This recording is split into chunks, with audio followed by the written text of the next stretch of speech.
Hello, this is Alicia Sam and you're watching HW News. Ankita Singh, a resident of Dumka in Jharkhand, complained to her father on August 23rd about a man bothering and pursuing her and soon went into a room and fell asleep.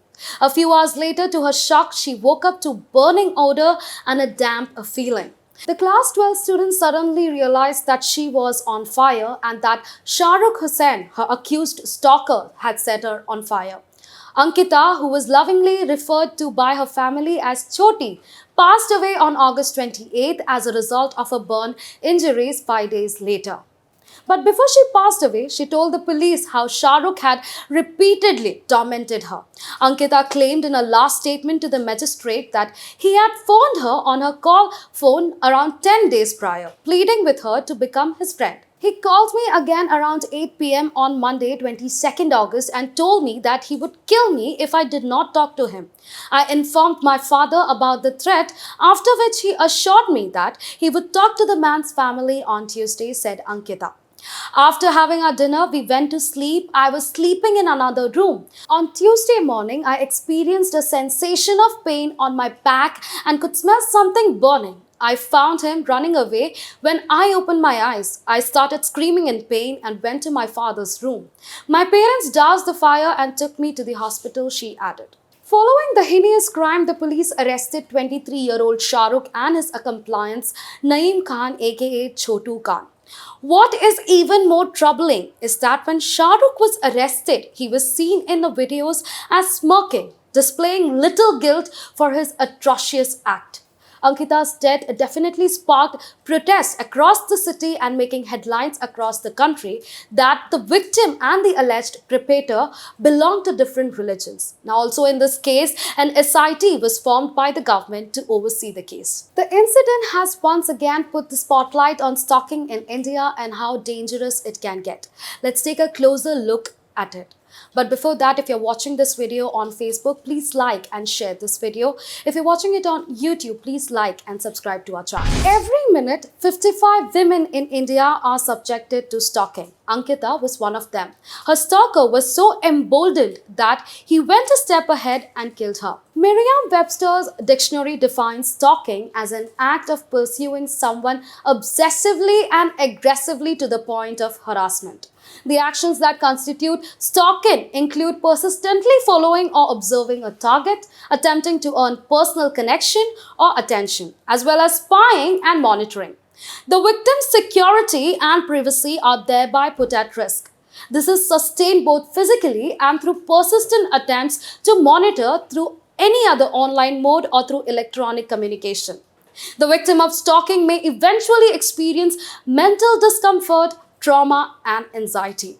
Before 2012, India had no laws pertaining to stalking.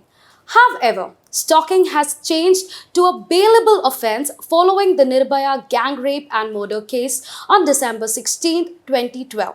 The Indian Penal Code Section 354D was amended in 2013 to include stalking as a crime punishable by up to 3 years in prison for first-time offenders and up to 5 years for repeat offenders. Now, despite the fact that stalking is now illegal, the law has achieved a little when it comes to changing ground reality. The act contains its flaw. The fact that stalking is exclusively defined as an action committed by men is one of the main problems with legislation. It is assumed that women do not participate in this crime. Another issue with the law is that the first offense of stalking is bailable, which means that the accused doesn't need to be produced before a court for bail and can walk away from the police station itself. In India, stalking is a common occurrence. Many believe that the permissive attitude regarding this crime, which many people simply refer to as picha karna, is to blame for its increase that follows someone. The number of stalking cases reported has been increasing from 4,699 reported in 2014 to 6,266 in 2015, 7,190 in 2016 and 8,145 in 2017. In 2018, 9,438 cases of stalking, 1 every 55 minutes on average, were reported in India, as per the National Crime Records Bureau report released in January. Now, the number of stalking cases reported nationwide in 2021 has been estimated to 9,285, or 0.3% of all IPC offences committed in the nation. In 2021, the number of stalking cases recorded across the country was pegged at 9,285. However, activists believe that the cases are being underreported. In fact, only 1 in 13 cases of sexual harassment in Delhi and 1 in 9 in Mumbai were reported to the police, said a 2015 study conducted by Commonwealth Human Rights Initiative. In the past, stalking cases have grabbed headlines. In June 2016, Swati, a 24-year-old Infosys employee, was stabbed to death with a sickle in front of several people in Chennai near a railway station by her stalker, P. Ramkumar. Another case that comes to mind is that of Varnika Kundu in Chandigarh.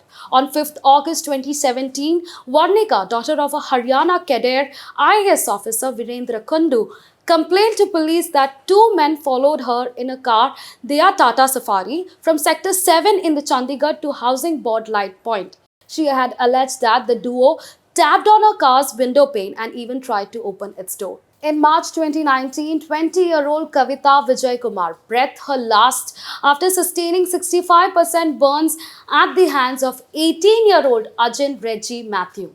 She was on her way to college in Kerala's Rani, Pathanamthitta, when the accused Ajin followed her, doused her in petrol and set her ablaze. A month later, a man named Nitish, 32-year-old, set ablaze and killed Neetu, a 21-year-old engineering student in Thrissur district of Kerala.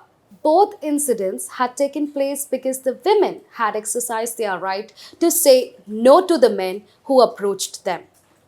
Often stalking is attributed to jilted lovers and is perceived as crime that is committed out of the feeling of rejection and unrequited love. But this language to explain a crime often ignores the harassment faced by the victims, as it blunts the horrific nature of the crime by associating it to the form of love. Unlike other forms of harassment, stalking receives little to no significant intervention from police and society, and that more often than not leads to emboldening the stalkers. It is time we have a wider discussion on how to perceive stalking and how to nip it in the bud before it takes another life. That's all for the report. For more such updates, keep watching our channel HW News. Whatever your views are, do let us know in the comment section below. Take care of yourselves.